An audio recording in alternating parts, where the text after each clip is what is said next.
I've been involved with water search and rescue for 12 years now. I've seen a lot of upsetting and even unexplainable things in my time, but those pale in comparison to what I saw recently. Water search and rescue is often a depressing job. When someone gets lost in a forest, they can still be found alive days later, but when we get a call, it's almost always body recovery. People don't last long in the water. I can't tell you exactly where, but I live in a northern territory known for its water sports. Fishing, kayaking, diving, whatever it is, our waters probably have a solid reputation for it. Despite that, this area isn't some kind of resort. The waters here are cold, and oftentimes vicious. Search and rescue operations here can be grueling, and not many stick around with it. There are a few older guys who have been doing it longer than me, but I'm one of the most experienced around. Like I said before, this job is more body recovery than anything, especially here.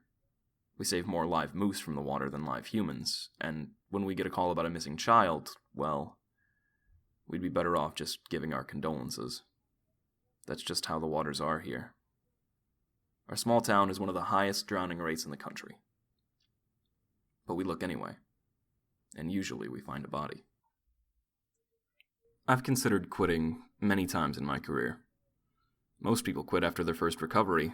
In training, we try to emphasize just how much water can distort a corpse, but nothing can prepare you for the harsh reality. It's not uncommon for us to find bodies bloated beyond recognition. Sometimes they barely even seem human. A lot of divers don't last long after seeing something like that. But I continued to do it after all these years. I figured if I didn't, then no one would. However, the things I saw last week have made me reconsider that decision. I got the call around 11 a.m. A father had taken his 10-year-old son fly fishing. At one point, the father managed to stab a hook all the way through his finger. He went back up to his truck to get a first aid kit, and the boy was gone when he returned a few minutes later. When I first heard the story, I hung my head in silence for a moment. It had been raining heavily for almost a month now, and the waters were running faster than ever. To make things worse, it was unusually cold for the season. A number of people had gone missing in recent weeks. Many of them had yet to be found. I had little hope of finding the boy alive. Me and a couple of other divers were at the site where the boy went missing within an hour, and a larger search and rescue team located a few towns over was headed our way. We talked with the father and even searched the forest for a bit, hoping that he'd just wandered off, but eventually we realized that we would have to begin searching in the river. The moment I got in the water, I knew that the boy was gone. The current was worse than it had ever been, and even I had difficulty navigating the icy river. We looked for hours in the surrounding areas, and even expanded our search once the larger team had arrived. The boy was nowhere to be found. I was surprised. I hadn't expected to find him alive, but I had at least anticipated finding a body. However, there was no trace of him. The sun got low, and the air grew colder. We were considering calling it off as nightfall approached, and resuming the search the next day, when I discovered something. There's a lot of creek beds around the river. Many of them have dried up as a result of encroaching vegetation or man-made efforts to divert the water. We usually don't pay any attention to them. However, with all the recent rain, I noticed that one of the larger creek beds had begun flowing again. A surprising amount of water crashed through it, easily enough to carry a young boy. The creek ran directly across a bend in the river, connecting it at 2 points. I followed it and realized that the boy could be located outside of our initial search area. As I approached where the creek connected with the main river, I felt a sinking feeling in my gut. There's a place in the river where not even search and rescue divers are supposed to go. It's known as bad water. This area lies on one half of the river and runs for about 100 yards. It's near a densely vegetated area, so we don't often have to worry about people swimming there, but a lot of disappearances occur in the surrounding waters. Despite that, I've been warned not to dive there since I began doing search and rescue. Supposedly, the undercurrent is so strong that even the most experienced swimmer would be swept away in an instant. Don't go near bad water. It was a mantra of the older divers. The creek ended exactly in the center of the bad water region. As I reached it, I stopped and chewed my lip thoughtfully. If I went back and reported this to the other divers, they would tell me to let it go. They wouldn't let me dive there. But deep down, I felt like the boy's body must be tangled up in some weeds nearby. If only I could find it. I hated the idea of that kid being stuck down there, slowly bloating and rotting away while his parents sat at home wondering where their boy had gone. Badwater didn't seem that bad. I'd seen rougher waters before, but I knew looks could be deceiving.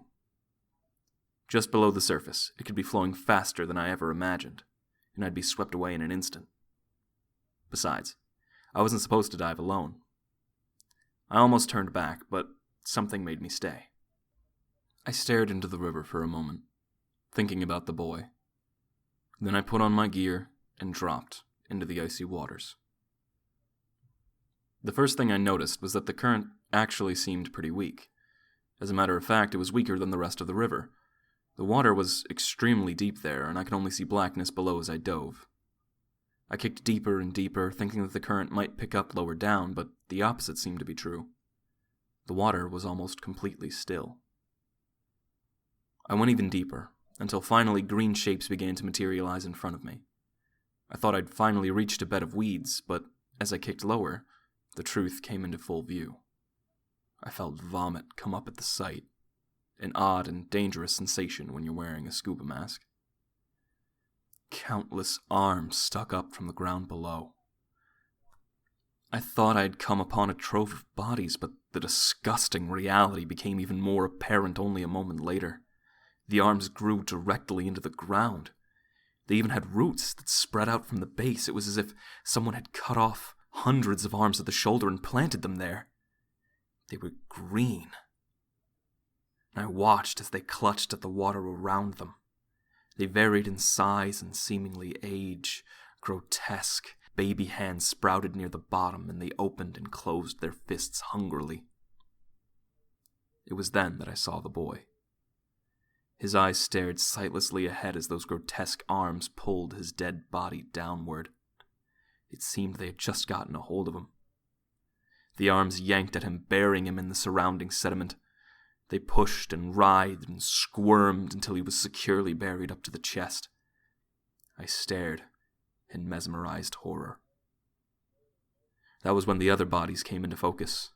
There must have been at least 4 more, all in varying stages of decay. Some were bloated beyond recognition, only bulky white masses that protruded loosely from the riverbed. I once again felt vomit rising in my throat and swallowed it back down. These hands were feeding off the bodies, using them as fertilizer. The moment I clambered out of the water, I tore my mask off and retched. I couldn't stop thinking about those disgusting bodies, those grasping hands, like some sort of carnivorous plant, yet humanoid. I vomited again at the thought. I frantically ran back to our base camp and pulled one of the other divers aside. Moose was the most experienced person on our team. He'd been diving for over 20 years ever since moving here. I told him about what I saw.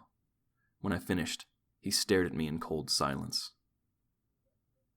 I told you never to go near Badwater. His voice contained an iciness that even his thick Louisiana accent couldn't conceal. That's what you're concerned about? I was incredulous. He placed a hand on my shoulder and squeezed tightly. Now don't tell anyone else about this. If the others find out you went into Badwater. He trailed off and thought for a moment. Well, it won't be good. He shook his head like a disappointed father. But what about those things? I tried to keep my voice down, hoping no one would hear us. How many people have died because of those fucking things?